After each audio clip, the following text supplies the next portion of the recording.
Lewis Hamilton admitted he was relieved to find out that floor damage to his Mercedes Formula One car was the cause of his Australian Grand Prix struggle. Hamilton suffered balance problems from as early as lap 4, and gradually fell away from race-winning teammate Valtteri Bottas. It was only after the race that the team was able to confirm that the floor was damaged, possibly by debris from the lap 1 incidents. "I had no way of knowing it was the floor," said Hamilton. "Something didn't feel right, but you can't dwell on it.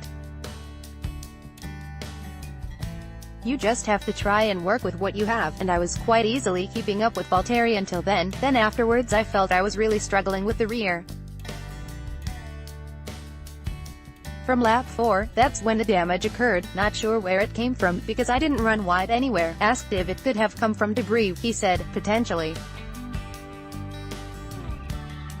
And it's been quite a sensitive part of the floor, and actually that's quite encouraging to me because we work very hard to get the balance right. I felt like I had good pace this weekend, and we did our normal job in terms of working hard on getting a good setup, and then all of a sudden the car was completely different compared to the formation laps, and what we had in the long runs, so it's great to see that there is a reason for the unexpected." Pictures reveal extensive floor damage by Jonathan Noble and Matt Summerfield. As these images show, Hamilton was left without the last and largest fully enclosed hole and edge flap at the rear of the floor.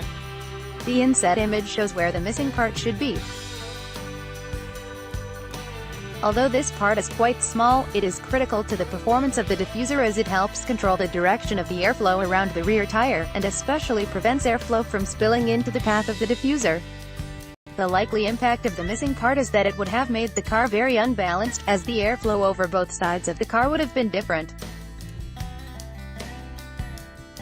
This not only would have impacted on the car balance and Hamilton's ability to push, but would have hit tire management too.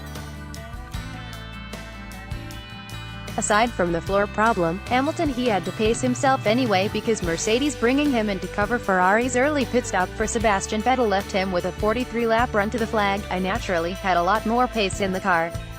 But here you need a 1.8s delta to overtake the car ahead," Hamilton explained. "So as soon as I got through turn 1, it was really about managing it, and I was planning just to stay close by 2-3 seconds. Then I obviously had the issue with the car and the gap started to slowly increase. It would have continued to increase, so after that I was trying to look after the tires, but I got stopped super early in reaction to the Ferraris. From then on, I knew the race was done.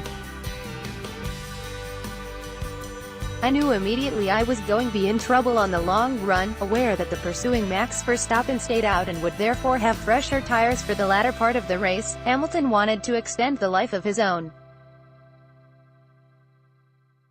In the end he had just enough performance to keep the Red Bull driver behind and hang on to second place. I drove well off the pace, to make sure that at the end of the race I still had life left in the tires because I knew on those following laps Max and Valtteri were still out, and they kept going for laps and laps, and I knew that trouble was growing," Hamilton said. "So I knew at the end I would have someone on my tail, but rather than push and keep close, struggle with the tires and at the end have a big degradation, which